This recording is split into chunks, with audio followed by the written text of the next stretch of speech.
भारत के रुके हुए फैसले से पाकिस्तान की रातों की नींद उड़ गई है। नींद इस कदर उड़ी है कि पाकिस्तान की 2 दिन से लगातार देर रात या फिर आधी रात को बड़ी बात बैठकें और बातें की जा रही हैं, बड़े फैसले लिए जा रहे हैं। कल देर रात को ऐसा ही हुआ। आपको बता दें कि पाकिस्तान ने रात तकरीबन 1:30 बजे एक नोटिफिकेशन जारी किया जिसमें खुफिया एजेंसी आईएसआई के डीजी आसिम मलिक को पाकिस्तान का राष्ट्रीय सुरक्षा सलाहकार बनाने का ऐलान कर दिया गया। ये लगातार दूसरा दिन है जब पाकिस्तान में देर रात कोई अहम घटनाक्रम हुआ है। इससे एक दिन पहले सूचना प्रसारण मंत्री अताउल्लाह तरार ने आधी रात को एक वीडियो बयान जारी कर 24 से 36 घंटे में भारत के हमले का शक जताया। तो बड़ा सवाल यही कि क्या भारत की तैयारियों से पाकिस्तान की नींद उड़ गई। एक बड़े घटनाक्रम में इंटर सर्विसेज इंटेलिजेंस यानी आईएसआई के प्रमुख लेफ्टिनेंट जनरल मोहम्मद आसिम मलिक को राष्ट्रीय सुरक्षा सलाहकार का अतिरिक्त प्रभार सौंप दिया गया है। इस फैसले का ऐलान आधी रात को किया गया।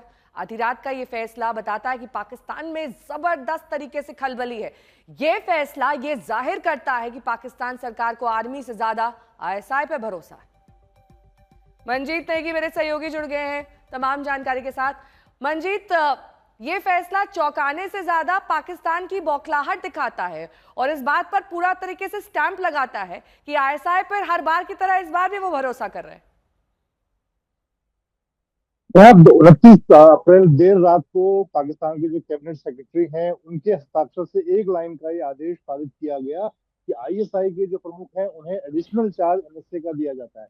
इसके पीछे फौरी तौर पर अगर आप देखें तो दो तीन बड़े रीजन हैं कि अभी जिस तरह से पूरी जो हलचल है उसकी कमान आसिम मुनीर के हाथ में है और आगे किस तरह की कार्रवाई होगी भारत की तरफ से उससे जो निपटना है और कहीं जो पॉलिटिकल लीडरशिप है उसको उसका नियंत्रण से ज्यादा सेना का नियंत्रण है। इसीलिए प्रधानमंत्री के नीचे जो राष्ट्रीय सुरक्षा सलाहकार है पाकिस्तान के उनकी इनकी जिम्मेदारी भी आईएसआई के प्रमुख को दे दी गई है। तो ये सीधे तौर पर पाकिस्तानी सेना की बौखलाहट है और वो चाहती है कि आने वाले दिनों की जो चीजें होती होंगी वो उनके नियंत्रण में रहे।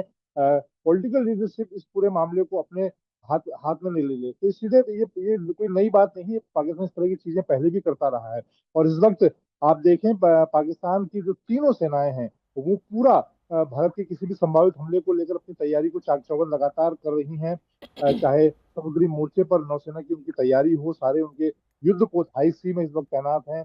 इसी तरह से उनकी जो वायुसेना है वो हाई अलर्ट पर है। तो थल सेना जमीन की बात करें तो लगातार फॉरवर्ड इलाकों में मूवमेंट है और अब आज भी लगातार 7वें दिन पाकिस्तानी सेना ने लगातार एलओसी पर और उसके अलावा आईवी पर लगातार देर रात फायरिंग की है। तो पाकिस्तान की जो बौखलाहट है उसे लगातार इस बात को समझ में आ रहा है कि भारत जिस तरह की घेराबंदी कर रहा है चौतरफा, चाहे आर्थिक मोर्चे पर हो या फिर सैन्य स्तर पर, किसी भी वक्त ठीक है, पाकिस्तान के खिलाफ बड़ी कार्रवाई ठीक हो है। सकती है।